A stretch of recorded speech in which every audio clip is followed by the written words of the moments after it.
Hello student, आज की class काफ़ी इम्पॉर्टेंट होने वाली है क्योंकि आज की इस क्लास में हम सीखने वाले हैं रीजनिंग एनोलॉजी का क्वेश्चन जो कि आपके हर एक गवर्नमेंट के लिए बहुत इम्पॉर्टेंट हैं। आज की इस क्लास में 2-3 प्रश्न ऐसे हैं जो कि आपके रेलवे परीक्षा में पूछे भी गए हैं। तो चलिए स्टार्ट करते हैं पहले प्रश्न से। जिस प्रकार 2 का संबंध 5 से है उस प्रकार 7 का संबंध किससे होगा।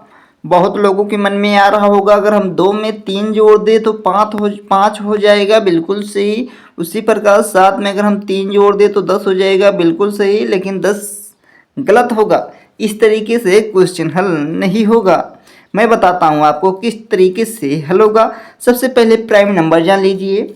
2 होता है, 2 के पास 3 होता है, 3 5 होता है, 7 होता है, 11 होता है, 13 होता है, 15 नहीं होता है, 15 नहीं होता है, 17 होता है, 17 के बाद 19 होता है, 23 होता है, 23 के बाद 29 होता है, 29 के बाद 31 होता है। ऐसे ऐसे बहुत होते हैं। तो सबसे पहले देख लीजिए यहाँ पे, जिस प्रकार 2 का संबंध 5 से है, 3 से नहीं है, एक अंक मिस कर दिए हैं। उसी प्रकार 7 का संबंध 13 से होगा, एक नंबर हमें भी मिस करना है। 13 हमारे किस ऑप्शन में है? ऑप्शन डी में है, यानी आपका राइट आंसर डी सही है, बिल्कुल करेक्ट आंसर। अब की बार हर एक एग्जाम पार करना है। अगला प्रश्न देखिए, जिस प्रकार 2 का संबंध 7 से है उसी प्रकार 11 का संबंध किससे होगा। मैंने पीछे मैंने अभी बताया कि प्राइम नंबर जान लीजिए। 2 के बाद कितना होता है? 2 के बाद 3 होता है, 5 होता है, 7 होता है, 11 होता है, 11 के बाद 13 होता है, 13 के बाद 17 होता है। यहाँ पे देख लीजिए 17 के बाद 19 होता है। देखिए जिस प्रकार 2 का संबंध 7 से है, 3 से नहीं है, 5 से नहीं है, उसी प्रकार 11 का संबंध 19 से होगा कि 17 से होगा। अब यहीं आपको बताना है कन्फर्म किससे होगा। जिस प्रकार 2 का संबंध 3 से 5 से ना होकर 7 से है उस प्रकार 11 का संबंध किससे होगा। 11 का संबंध 13 से नहीं होगा, 17 से भी नहीं होगा, 19 से होगा। 19 हमारे ऑप्शन में अभी आ जाएगा। देखिए 19 हमारे ऑप्शन में डी सही होगा। आपका राइट आंसर डी से होगा। 19 कितना होगा? 19 होगा मेरे स्टूडेंट। कितना होगा? 19 से ही होगा। अगले प्रश्न को देखते हैं। अब देखिए जिस प्रकार 5 का संबंध 11 से है उसी प्रकार 17 का संबंध किससे होगा। 5 का संबंध जिस प्रकार 11 से है उसी प्रकार 17 का संबंध किससे होगा। बहुत लोगों के मन में आ रहा होगा अगर हम 5 में 6 जोड़ दें तो 11 हो जाएगा, बिल्कुल सही। उसी प्रकार 17 में 6 जोड़ दें तो कितना हो जाएगा? 17 6 23 हो जाएगा, जो कि हमारे किस ऑप्शन में है? ऑप्शन डी में है, बिल्कुल सही जवाब। कितना? बिल्कुल सही जवाब। इस तरीके से नहीं लगेगा, ये प्राइम नंबर है, प्राइम नंबर तरीके से लगेगा। आप लोग गलतफहमी मत रहना। देखिए मेरे स्टूडेंट, जिस प्रकार मैंने अभी बताया था 2 के बाद 3 आता है, 3 के बाद 5 आता है, 5 के बाद 7 आता है, 7 के बाद कितना आएगा? 11 आएगा, 11 के बाद 13 आएगा, 13 के बाद 17 आएगा, 17 के बाद 19 आएगा। अब यहाँ पे देखिए जिस प्रकार 5 का संबंध 11 से है, 5 के संबंध 11 से है, उसी प्रकार 17 का संबंध किससे होगा। 17 का संबंध किससे होगा? जिस प्रकार 5 का संबंध 11 से है, एक अंक को छोड़ दिए हैं, 5 के बाद 11 आया है, 7 को छोड़ दिए हैं। उसी प्रकार 17 के बाद 19 आया है, 19 को छोड़ के हम 23 लिखेंगे। 23 हमारे किस ऑप्शन में है? ऑप्शन डी में है, यानी आपका राइट आंसर डी से ही होगा। अगला प्रश्न है मेरे स्टूडेंट, जिस प्रकार 2 का संबंध 8 से है उसी प्रकार 6 का संबंध किससे होगा। बहुत लोगों के मन में आ रहा होगा 2 में अगर हम 6 जोड़ दें तो 8 हो जाएगा, बिल्कुल सही। उसी प्रकार अगर हम 6 में 6 जोड़ दें तो 12 हो जाएगा, बिल्कुल सही। लेकिन 12 हमारे किसी भी ऑप्शन में नहीं है। दूसरा तरीका आजमाते हैं। देखिए आप लोग भी ट्राई करिए। अगर हम 2 का क्यूब करते हैं, 2 का क्यूब करते हैं कितना आएगा? 2 दूनिया 4 दूनिया 8 आ जाएगा, 8 हमारे ऑप्शन में है। उसी प्रकार हम 6 का अगर क्यूब करेंगे, 6 छक 36 दूनिया 72 आएगा। 72 हमारे किस ऑप्शन में है? ऑप्शन हमारे सी में है, यानी करेक्ट आंसर सी से ही होगा। अगले प्रश्न की ओर चलते हैं। जिस प्रकार 3 का संबंध 30 से है उसी प्रकार 14 का संबंध किससे होगा। किससे होगा? 14 का संबंध किससे होगा? बहुत लोगों के मन में आ रहा होगा, अगर हम 27 में 3 जोड़ दें तो 30 हो जाएगा, बिल्कुल सही। 27 में 3 जोड़ दें तो बिल्कुल सही हो जाएगा, 30 आ जाएगा। उसी प्रकार हम 27 में 14 जोड़ दें तो कितना हो जाएगा? 27 में 14 जोड़ दें तो कितना हो जाएगा?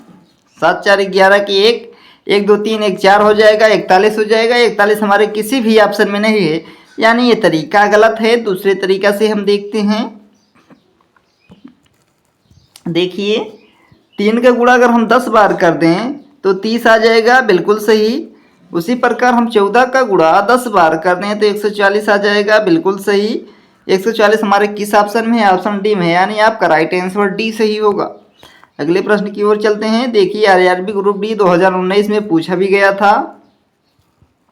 जिस प्रकार 17 का संबंध 19 से है, उसी प्रकार 29 का संबंध किससे होगा? मैंने प्राइम नंबर अभी बताया था। 17 के बाद कितना आता है? 17 के बाद 19 आता है। 19 के बाद कितना आएगा? 23 आएगा। 23 के बाद 29 आएगा। 29 के बाद 31 आएगा। अब देखिए 17 के बाद 19 आया है, बिल्कुल सही। 17 के बाद 19 आया है। उसी प्रकार 29 के बाद कितना आया है? 31। 31 हमारे किस ऑप्शन में है? ऑप्शन बी में है, यानी करेक्ट आंसर बी सही होगा। अगले प्रश्न की ओर चलते हैं। जिस प्रकार 5 का संबंध 30 से है, उसी प्रकार 7 का संबंध किससे होगा? बहुत लोगों के मन में आ रहा होगा। 5 का गुणा अगर हम 6 बार कर दें तो 30 आ जाएगा। अगर 7 का गुणा 6 बार कर दें तो 42 आ जाएगा। 7 6 42, लेकिन 42 हमारे किसी भी ऑप्शन में नहीं है, किसी भी ऑप्शन में नहीं है। दूसरे तरीका से देखते हैं, तरीका गलत है। देखिए अगर हम 5 के स्क्वायर कर सकते हैं, हाँ सर जी कर सकते हो। 5 के स्क्वायर 25 होगा। अगर 25 में 5 जोड़ दें तो 30 हो जाएगा, हाँ सर जी हो जाएगा। उसी प्रकार 7 का स्क्वायर कर सकते हैं, हाँ सर जी कर सकते हो। 7 का स्क्वायर 49 होगा।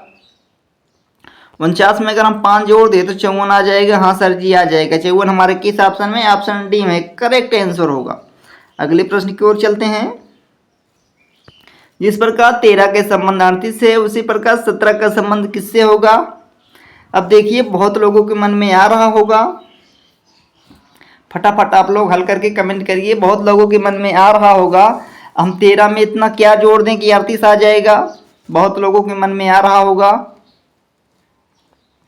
देखिए 38 में 13 माइनस कर दीजिए पहले। 8 में से 3 गया 5 आएगा, 3 में से 1 गया 2, 25। बहुत लोगों के मन में आ रहा होगा हम 25 और 13 में जोड़ दें तो 38 आ जाएगा, बिल्कुल सही। कितना आ जाएगा? 38। और 17 में 25 जोड़ दें तो आंसर आ जाएगा 7 7 5 12 3 42 आ जाएगा। 42 हमारे किसी भी ऑप्शन में नहीं है। दूसरे तरीका से देखते हैं, तरीका गलत है। देखिए 13 का गुणा अगर हम 3 बार कर दें तो 39 आ जाएगा, बिल्कुल सही। और 39 में -1 कर दे तो 38 आ जाएगा, बिल्कुल सही। 38 हमारे किस ऑप्शन में है? ऑप्शन में है।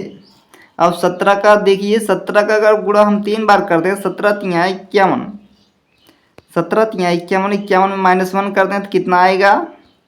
अगर 17 में -1 कर दें तो कितना आ जाएगा? 50 आ जाएगा। 50 हमारे किस ऑप्शन में है? ऑप्शन डी में है, यानी करेक्ट आंसर डी सही होगा। अगले प्रश्न की ओर चलते हैं। जिस प्रकार 5 का संबंध 27 से है, उसी प्रकार 9 का संबंध किससे होगा? बहुत लोगों के मन में आ रहा होगा, बहुत लोगों के मन में आ रहा होगा। 22 में अगर हम 5 जोड़ देता हूँ, 22 में अगर हम 5 जोड़ देता हूँ 27 हो जाएगा। उसी प्रकार 9 में अगर हम 5 जोड़ दें तो 14 हो जाएगा, लेकिन 14 हमारे किसी भी ऑप्शन में नहीं है, यानी कि यह ऑप्शन गलत है। दूसरे तरीका से देखते हैं। दूसरे तरीका से देखिए, हम देखते हैं अगर हम 5 के गुणा 5 के स्क्वायर कर दें 25 हो जाएगा। अब 25 में 2 जोड़ दें तो 27 हो जाएगा, सही। उसी प्रकार 9 का अगर स्क्वायर हम करते हैं तो 9 9 81 हो जाएगा। और 81 में कितना जोड़ते हैं? 2। 81 में अगर हम 2 जोड़ दें तो कितना होगा? 83 होगा। 83 हमारे किस ऑप्शन में है? ऑप्शन सी में, यानी करेक्ट आंसर सी सही होगा। अगले प्रश्न की ओर चलते हैं। ये प्रश्न आपको लगाना है। किस प्रकार 599 का संबंध 5 से है, उसी प्रकार 999 का संबंध किससे होगा, बहुत लोगों के मन में आ रहा होगा। देखिए इसका राइट आंसर आप लोगों को कमेंट में बताना है। अब 599 में 500 माइनस कर दें तो कितना आएगा, 99 आएगा। कितना आएगा, देखिए अगर 599 में 99 माइनस कर दें तो कितना आएगा, 500 आएगा। उसी प्रकार 999 में 99 माइनस कर दे तो कितना आएगा, 900 आएगा। 900 हमारे किस ऑप्शन में है, ऑप्शन डी में है, यानी करेक्ट आंसर डी सही होगा।